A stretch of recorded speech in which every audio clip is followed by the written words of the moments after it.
Good morning class 11th। इससे पहले हमने आपको सूरदास के बाल लीला का पहला जो पद था वह स्पष्ट किया था।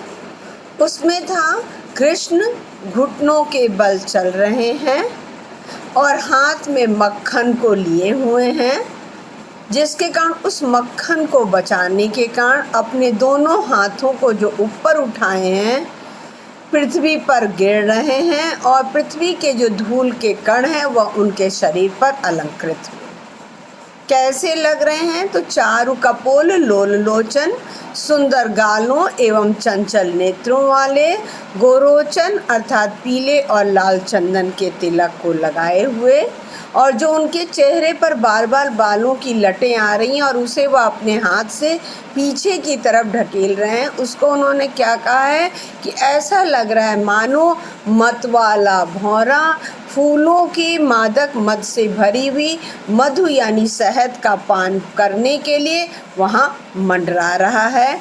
और उन्होंने गले में मोटे मोटे लकड़ी के मोतियों की माला, जिसका लॉकेट उन्होंने कहा है कि वज्र के हरिनक का है, वह उनके हृदय पर सुशोभित हो रहा है। यहाँ पर सूरदास कहते हैं कि इस प्रकार के रूप वाले कृष्ण का मैं सिर्फ एक क्षण मात्र के लिए दर्शन कर लूँ तो 100 युगों तक जीने की कोई आवश्यकता नहीं। ये आपके पहले पद को करा दिया गया था। अब दूसरा पद है, अब वह धीरे धीरे थोड़े बड़े हो गए हैं। उस समय का वर्णन किया गया है। कहन लागे मोहन मैया मैया, अर्थात जिस दिन कृष्ण यानी कन्हैया माँ, क्योंकि बच्चा जो सबसे प्रथम उच्चारण करता है वह माँ कहता है, तो वही कह रहे हैं जिस दिन कन्हैया या मोहन मैया मैया कहने लगे। नंद महर सो बाबा बाबा अरु हलधर सो भैया। नंद महर, नंद मेरे बाबा, महर माने मेरे बाबा हैं, और हलधर, अरु माने और, हलधर हल को धारण करने वाले, हलधर यानी बलराम, बलराम मेरे भैया हैं। ऊंचे चढ़चत कहत जसोदा लैले नाम कन्हैया, अर्थात जिस दिन मोहन माँ को मैया मैया, नंद को बाबा और बलराम को भैया कहकर पुकारने लगते हैं। तो यानी अब वह थोड़े बड़े हो गए हैं। बड़े हो जाने के कारण अब वह बच्चे घर में नहीं रुकेंगे बल्कि बाहर जाएंगे, और जो ये इतने दिनों का अथाह प्रेम होता है उस प्रेम को माँ अपने से आँखों से ओझल नहीं होने देना चाहती।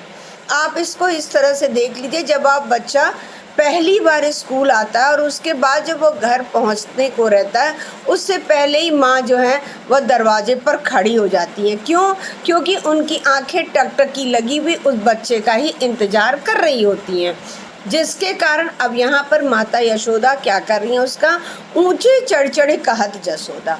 ऊंचे चढ़ी अर्थात किसी भी ऊंचे स्थान, छत इत्यादि पर चढ़ करके जशोदा लैले नाम कन्हैया, कन्हैया का नाम बुलाते हुए कह रही। दूरी खेलन जन जाहू ललारे मारेंगी काहू की गैया।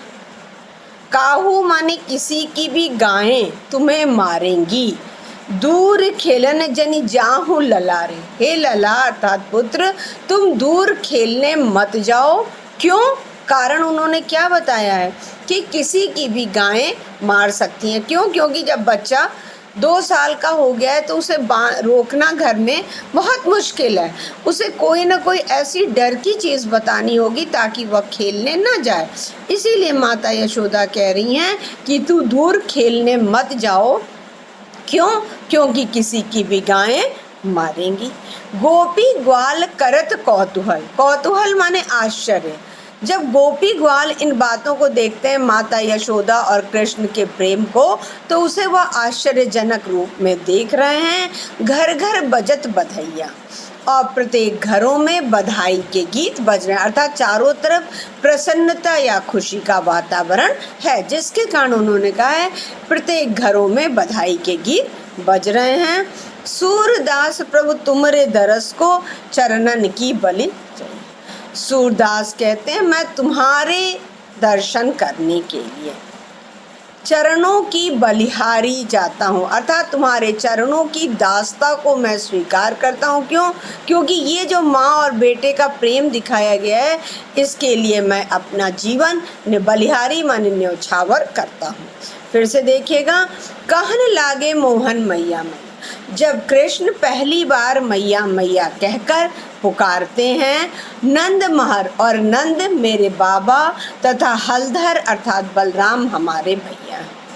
अब यशोदा क्या कह रही हैं? ऊंचे चढ़ चढ़ कहत जसोदा ले ले नाम करें, अर्थात ऊंचे, किसी भी ऊंचे स्थान पर। क्यों? क्योंकि भाई बच्चा बाहर जा रहा है तो वहीं से घर से बोलेंगी तो आवाज़ नहीं आएगी, जिसके कारण वह किसी भी ऊंचे स्थान पे, ताकि वह बच्चे तक आवाज़ चली जाए।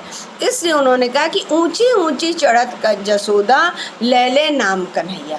बार बार कन्हैया का नाम बुलाते हुए माँ कहती हैं, दूरी खेलन जन जाऊँ ललारे मारेंगी काहूँगी।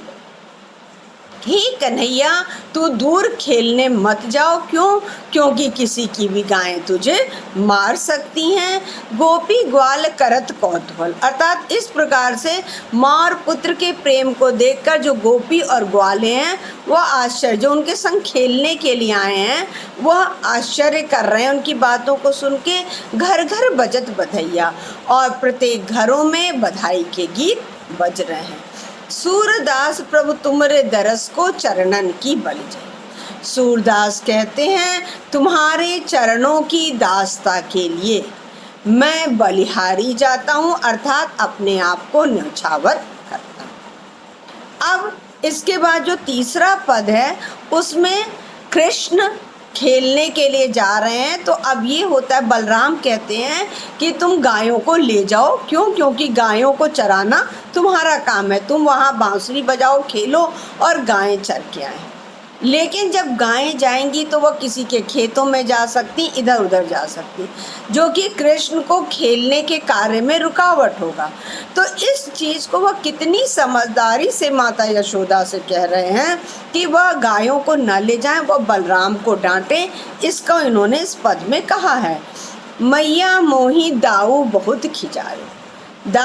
दाऊ यानी बड़े भाई, यानी बलराम को कहते हैं मैया, माँ यशोदा, मोही माने मुझे, दाऊ माने बलराम भैया, बहुत खिजायो, बहुत चढ़ाते हैं। मोसो कहत मोल को लीनो तू जसुमत कब जायो। मोसो यानी मुझसे क्या कहते हैं? मोल को लीनो, तुम्हें तो मोल यानी खरीदा गया है। तू जसुमत कब जायो, तू जसुमत यानी माता यशोदा का जायो यानी पुत्र कहाँ है, तुझे तो खरीदा गया है। अब कृष्ण कितनी चालाकी से बलराम को डांट खिलाने के लिए कहते हैं कि वो बार बार मुझसे कहते हैं कि तुम्हें तो खरीदा गया है, तुम्हें माता यशोदा ने जन्म कब दिया। कहा करो इह रिस्के मारे खेलन हो नहीं जा, अर्थात वो जब बार बार इसी बात को कहते तो इसी रिस यानी इसी गुस्से के मारे खेलन हो नहीं जा, मैं खेलने भी नहीं जाऊंगा। पुनि पुनि कहत कौन है माता को है तेरो। अब कृष्ण देख रहे हैं, कन्हैया देख रहे हैं कि माता यशोदा पे उन्होंने ये कहा, लेकिन जितना प्रभाव वो चाह रहे हैं कि माँ गुस्सा हो उतना नहीं हो रहा है, जिसके कारण कह रहे हैं पुनि पुनि कहत। एक बार ही नहीं, पुनि पुनि यानी बार बार कहते हैं कि कौन तुम्हारी माता और कौन तुम्हारा तात यानी पिता है। कारण क्या बता रहे हैं? गोरे नंद जसोदा गोरी तू कत श्याम शरीर।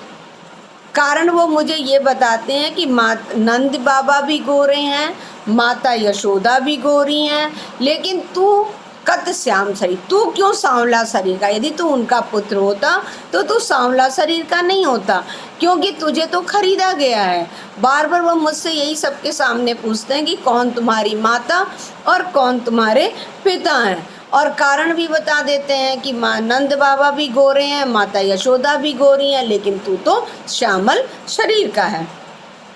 चुटकी दे दे हंसत ग्वाल सब सिखे देत बलबीर। चुटकी दे दे अर्थात ताली बजा बजा करके सभी ग्वाले हंसते हैं। कौन सिखाता है उनको हंसने के लिए? सिखे देत बलबीर। बलबीर अर्थात बलराम भैया उन लोगों को भी, उन गोपी ग्वालों को भी यही सिखा देते हैं और वह लोग ताली बजा बजा करके मुझे अनेक प्रकार से चढ़ाते हैं। तू मोही को मारन सीखी दायो कभू न कीजे।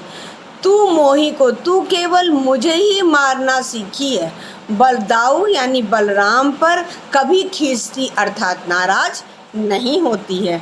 मोहन मुख रिस की ये बातें जसुमती सुन सुन रीझे। माँ तो कारण को समझ रही होती है ना, चाहे आप कितना भी बहाना क्यों न बनाएं। ठीक उसी प्रकार से माता यशोदा भी कृष्ण की इन बातों को समझ रही है, जिसके कारण कहती है मोहन मुख रिस की ये बातें। कृष्ण के मुख से ये क्रोध भरी बातें सुनकर जसुमती सुनी सुनी रीझे। माता यशोदा बार बार रीझे यानी प्रसन्न होती हैं कि किस प्रकार से, किस तरह से ये इन बातों को कह रहा है। सुनो कान बलभद्र चबाई जनमत ही को धू। अब बच्चे को शांत करना भी माँ का कार्य है, जिसके कारण कह रहे हैं सुनो कान। ही कान माने कन्हैया सुनो, बलभद्र यानी बलराम तो जनमत ही को धूर्त, जन्म से ही धूर्त है अर्थात चालाक है। सूर श्याम मोहि गोधन कीसो हो माता तो। सूरदास कहते हैं कि माता यशोदा कहती है श्याम अर्थात कृष्ण, मोही माने मुझे, गोधन गाय रूपी धन की, सौ माने शपथ खाती हूँ, हाँ माता तो पुत्र, मैं ही तुम्हारी माता हूँ और तू ही मेरा पुत्र है। क्यों? क्योंकि बच्चे को शांत करना, उन्होंने कह दिया कि बलराम तो जन्म से धूर्त है, जिससे कि वह खुश हो जाएगा, और बाद में माँ से ये कहना कि तुम मेरी माता नहीं हो तो वह माता यशोदा के लिए कष्टकारी होगा, जिसके कारण वो कहती हैं कि मैं अपने गाय रूपी धन की शपथ खाती हूँ कि तू ही मेरा पुत्र और मैं ही तेरी माता हूँ। अब फिर से देख लीजिएगा। मैया मोही दाऊ बहुत खिजायो। माँ मुझे बलराम भैया बहुत चढ़ाते हैं। मोसो कहत मोल को लीनो तू जसमती कब जाए। मुझसे बार बार कहते हैं कि तुम्हें तो मोल लिया गया यानी खरीदा गया है, तू माता यशोदा का पुत्र जायो माने पुत्र कब। कहा करो ई रिस के मारे खेलन है। इसी रिस यानी इसी गुस्से के मारे मैं खेलने भी नहीं जाता। पुनि पुनि कहत कौन है माता को है तेरो। और बार बार यही पूछते हैं कि कौन तुम्हारी माता और कौन तुम्हारा पिता है। गोरे नंद जसोदा गोरी तू कत श्याम सरे। क्योंकि नंद बाबा भी गोरे हैं, माता यशोदा भी गोरी हैं, तो तू तो सांवले शरीर का है। चुटकी दे दे हसत ग्वाल सब सिखे देत बलबीर। और बार बार चुटकी यानी ताली बजा बजा करके सभी गोपी ग्वाल चुटकी बजाते हैं अर्थात मेरा मजाक उड़ाते हैं। सिखे देत बलबीर, उन्हें कौन सिखाता है? बलबीर अर्थात बलराम सिखाते हैं। तू मोही को मारन सीखी दायों कबोन की। तू बार बार मुझे ही मारना, मुझे ही डांटती है। दाऊ यानी बलराम भैया पर कभी खीजे यानी नाराज नहीं होती है। मोहन मुख रिस की ये बातें जसुमती सुन सुन लीजिए। मोहन यानी कृष्ण के मुख से ये क्रोध भरी बातें सुनकर जसुमती यानी माता यशोदा रीझे यानी खुश होती हैं। सुनो कान बलभद्र चबाई जनमत ही को। हे कान यानी कन्हैया सुनो, बलभद्र यानी बलराम तो जन्म से ही धूर्त यानी दुष्ट है। सूर श्याम मोहि गोधन कीसो हो माता। सूरदास कहते हैं कि माता यशोदा कहती है कि श्याम यानी कन्हैया, मैं अपने गाय रूपी धन की शपथ खाती हूँ, सौ माने शपथ खाती हूँ कि मैं हूँ माता तुमको, मैं ही तुम्हारी माता और तू ही मेरा पुत्र है। आपका बाल लीला का भी दूसरा चैप्टर कंप्लीट हो गया, 2 चैप्टर हो गए आपके, कबीर की साखी और सूरदास की बाल लीला। अब आपका काव्य में सिर्फ एक चैप्टर बाकी रह गया, जो कि आपका हाफ ईयरली एग्जाम में सिया राम शरण गुप्त के द्वारा लिखा गया एक फूल की चाह। और जो क्वेश्चन आंसर दिया जा रहा है उसे आप समय समय पर कॉपी में करते जाइए। वैसे गूगल डॉक पे करके आप भेज सकते हैं तो ज़्यादा अच्छा रहेगा।